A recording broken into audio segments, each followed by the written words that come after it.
علامہ بیان کرتے ہیں کہ میں نجف میں بیٹھا ہوا تھا سید بحرالعلوم کے پاس، تو اچانک سے ایک عربی آیا اور اس نے کہا سید بحرالعلوم سے کہ کیا امام زمانہ سے ملاقات ممکن ہے؟ کوئی جواب نہیں دیا کس نے.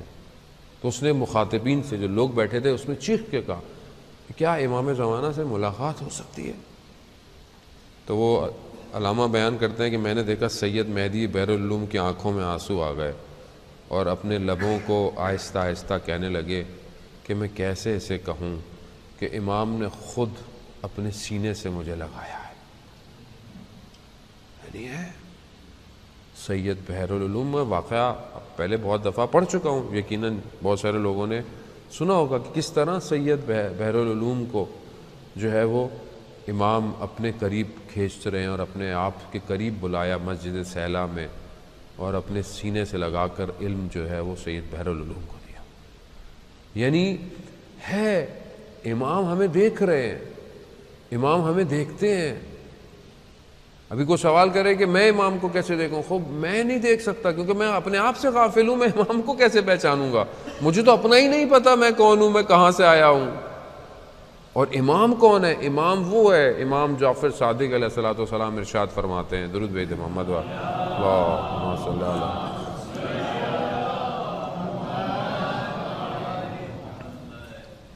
امام فرماتے ہیں کہ امام زمانہ جب نگاہ اٹھائیں گے یا اٹھاتے ہیں تو وہ سدرۃ المنتہا تک دیکھ لیتے ہیں. پہلا آسمان نہیں، دوسرا نہیں، تیسرا نہیں، چوتھا نہیں، پانچواں نہیں، چھٹا نہیں، ساتواں نہیں، عرش نہیں، سدرۃ المنتہا کہ جو عالم امکان کا قطب ہے، جو وسط ہے، جہاں سے پورا عالم امکان. امام زمانہ وہاں تک دیکھ لیتے ہیں. خدا کی نگاہ ہے امام زمانہ. مجھے آپ کو نہیں دیکھ سکتے، دیکھتے ہیں کہ میں نہیں دیکھ رہا. اگر مجھے ایمان ہوگا، اب ضروری نہیں ہے کہ اب کوئی چیز مجھے دیکھے تو مجھے اس پہ ایمان آئے. جب قرآن کہہ رہا ہے کہ تم مومنین وہ ہیں، ایمان لانے والے وہ ہیں کہ جو بالغیب، متقین وہ ہیں جو ایمان لائے ہیں غیب کے اوپر. خوب ایمان ہونا چاہیے امام زمانہ مجھے دیکھ رہے ہیں، مگر نہیں دیکھ رہے امام زمانہ. آپ بولے نہیں دیکھ رہے. جب دیکھ رہے ہیں تو میں کیا کر رہا ہوں اپنی زندگی میں؟ کیا میں امام کو خود شرمندہ نہیں ہوں امام کے آگے؟ جانے تو مسئلہ یہی ہے کہ میں چیزیں جانتا ہوں مگر میں چیزوں کو ترک نہیں کرتا. لائٹ لیتا ہوں چیزوں کو، زندگی میں آسان لیتا ہوں. کہ میں قرآن کی کچھ آیتیں آپ کی خدمت میں عرض کروں کہ اس میں ہم بہت ہلکا لیتے ہیں چیزوں کو. ہمارے استاد ڈاکٹر رفیع نے گفتگو کو بیان کیا ہے کہ وہ فرماتے ہیں کہ اس مہینے میں خاص طور پہ قرآن، یعنی قرآن ایسا ہونا چاہیے، حدیث رسول خدا کی بھی کہ قرآن ایسا ہو کہ انسان کے گوشت میں پیوست ہو جائے. یعنی اتنا قرآن بدن کا حصہ بن جائے، قرآن نکلے. اور یہ کیسے ہو؟ کہ جب ہوگا جب مجھے اس کی اہمیت پتہ ہوگی. ایسے مجھے اہمیت نہیں پتہ. قرآن سورہ واقعہ کے اندر آپ کو کیا ارشاد فرما رہا ہے؟ قرآن سورہ واقعہ بہتر بھی ہے کہ انسان ہر رات سونے سے پہلے پڑھے، رزق کے لیے بھی بہتر ہے، انسان کے ویسے بہتر ہے اگر انسان پڑھ سکتا ہے تو. مگر وہاں پر قرآن دیکھیں کیا کہہ رہا ہے. قرآن وہاں پر قسم کھا رہا ہے سورہ واقعہ میں. فلا اقسم، قسم کھا رہا ہے. کس کی؟ نجوم کی، تاروں کی قسم کھا رہا ہے. تارے کیا ہے؟ یعنی خدا قسم کھا رہا ہے تاروں. کتنے تارے؟ ایک ہے، دو نا، بلینز ہوں گے، ملین تارے. یہ تو ہمیں جو تھوڑے بہت نظر آتے ہیں ابھی آپ دیکھیں نا کہ ابھی تو ہم ہبل ٹیلیسکوپ سے، اور ابھی ہم وہ بلیک ہولز کو ایکسٹریکٹ کیا ہے ابھی ہم لوگوں نے، وہ اتنی محنت سے، اور وہ بھی سمجھ نہیں آیا ابھی ہے کیا، آگے کیا ہے، اس کے اندر کیا ہے، اس کی گریوٹی کتنی زیادہ ہے. لیکن ابھی ہم اپنی گلیکسی دیکھیں، اور پھر اس گلیکسی کے علاوہ ہماری گلیکسی اس اتنے بڑے سسٹم میں ابھی کہاں ہے؟ ایک ڈاٹ ہے. اس ڈاٹ میں ہم کہاں ہیں؟ خود ایک ڈاٹ. دنیا بھی ڈاٹ. اس دنیا کے دائرے میں آپ ری یونین ویسی ڈاٹ ہے. جو بعض نقشوں میں تو ہے بھی نہیں.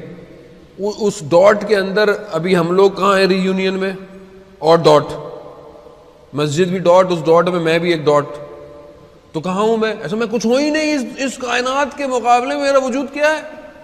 تو کچھ بھی نہیں ہے. اور میں کر کیا رہا ہوں؟ بھائی مجھے اس بڑے وجود کے آگے جھکنا چاہیے.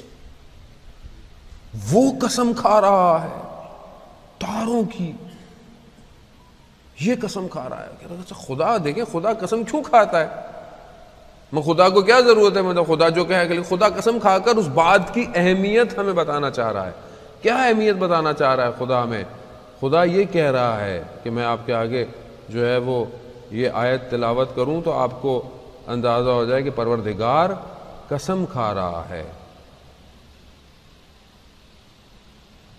فلا اقسم بمواقع النجوم, اور تاروں کی منزلوں کی قسم کھا رہا ہے خدا.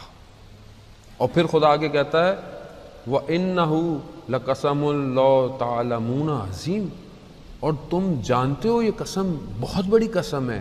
خدا خود کہہ رہا ہے کہ تم جانتے ہو کہ یہ قسم بہت بڑی قسم ہے. یہ ابھی ہمیں تھوڑا سمجھ میں آیا کہ اتنے تارے اتنے ستارے, یہ گلیکسی, اور ہماری گلیکسی 780 مائلز پر آر پر پتہ نہیں کہاں جا رہی ہے, کہاں جا رہی ہے, کہاں ختم ہوگی. یہ ابھی صرف میٹر ہے, یہ مادہ ابھی ختم نہیں ہو رہا. اور جو عالم ملکوت ہے وہ اس کے کئی گنا ہے, پھر عالم لاہوت ہے, پھر جبروت ہے, پتہ نہیں کتنے اور عالم ہے جو ابھی ہم درک بھی نہیں کر پاتے.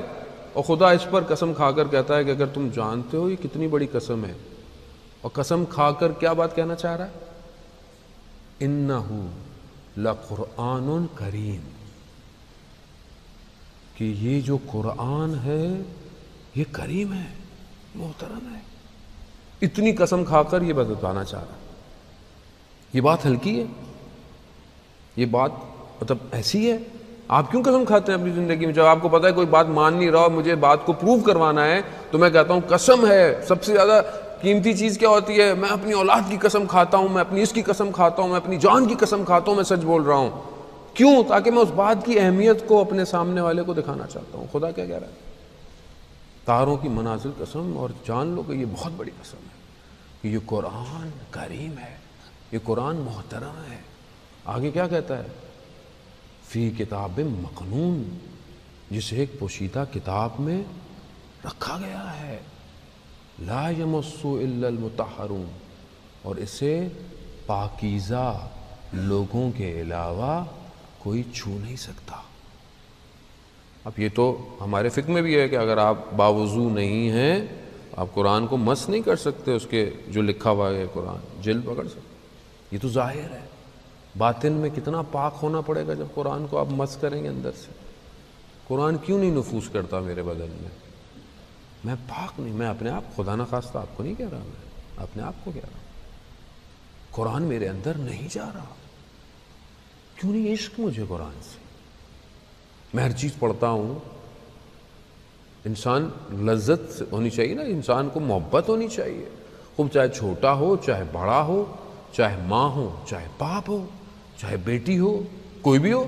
یہ تو سب کے لیے ہے, اس کی کلاس تو سب کے لیے ہے. یہ وہ واحد کتاب ہے کہ یہ نہیں کہہ رہی ہے کہ نہیں چھوٹے اسکول میں نہیں پڑھنا تو بڑے, نہ, سب کے لیے پڑھنا ہے. اب ماہ رمضان میں امام رضا علیہ السلام سے روایت ہے, درود بھیج دے محمد والے.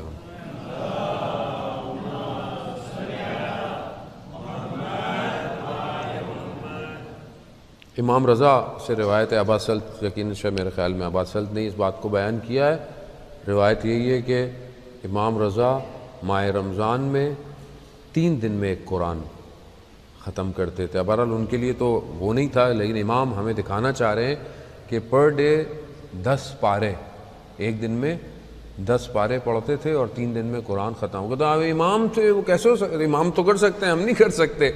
تو امام خمینی رحمۃ اللہ علیہ کی سیرت میں بھی ہے کہ رمضان میں 3 دن میں ایک قرآن ختم کرتے تھے. چلے وہ امام خمینی تھے, ہم نہیں کر سکتے. دیکھیں, ایک پارہ پڑھ سکتے؟ نہیں پڑھ سکتے. چلے ایک پارہ بھی نہیں پڑھ سکتے. آدھا پارہ پڑھ لیں, وہ بھی نہیں پڑھ سکتے. 50 آیتیں, 50 آیات, امام جعفر صادق علیہ الصلوۃ والسلام ارشاد فرماتے ہیں 50 آیتیں، اللہم صلی علی محمد وعلی محمد، 50 آیتیں پڑھو تاکہ غافلوں میں سے نہ ہو، یعنی غفلت سے باہر آنا چاہتے ہیں 50 آیتیں تو پڑھیں کم از کم۔ اور آپ دیکھیں نا، ابھی ہمارے ایک دوست کہنے لگے کہ ہم کیسے پڑھیں، مطلب بہت آسان ہے۔ اگر آپ ہر نماز کے بعد 5 منٹ بھی پڑھتے ہیں قرآن تو 25 منٹ آپ کو ویسے ہی مل جائیں گے، 5 منٹ اور ایکسٹینشن کر لیں، 30 منٹ میں ایک پارہ ختم ہو جاتا ہے۔ اگر آپ کی عربی بہت اچھی نہیں ہے تو ایٹ لیسٹ آپ اپنے ساتھ ریکارڈر پہ لگا لیں، موبائل پہ لگا لیں، ٹی وی پہ لگا لیں اور ساتھ ساتھ پڑھتے رہیں، گاڑی میں جا رہے ہیں پڑھتے رہیں، آفس جا رہے ہیں پڑھتے رہیں، تھوڑا سا، یعنی تھوڑی سی کوشش کریں، اور کوئی کام میں فرق نہیں آئے گا، آپ ٹینشن نہیں لیں، یہ میں آپ کو گارنٹی دوں، اللہ تعالیٰ خود آپ کے کام میں برکت ڈالے گا۔ کیا بولے وہ میں اگر 30 منٹ پورے دن میں قرآن پڑھ لوں گا تو میرا کاروبار وہ کیسے، نہیں، کچھ نہیں ہوتا، یہ سب اسی کی وجہ سے ہے۔ عزیزان محترم، یہ دنیا یہی رہ جائے گی، یہ بڑے بڑے اسکائی اسکریپرز بھی یہی روئی کے گالوں کی طرح قرآن کہتا اڑ جائے گا، کچھ بھی نہیں بچنے والا، صرف کیا بچے گا، وہ جو بھیجا تھا وہی بچے گا۔ کیا بھیج رہا ہوں میں، چاہے اچھا بھیج رہا ہوں وہ بھی رہے گا، اور جو برا بھیج رہا ہوں وہ بھی رہے گا۔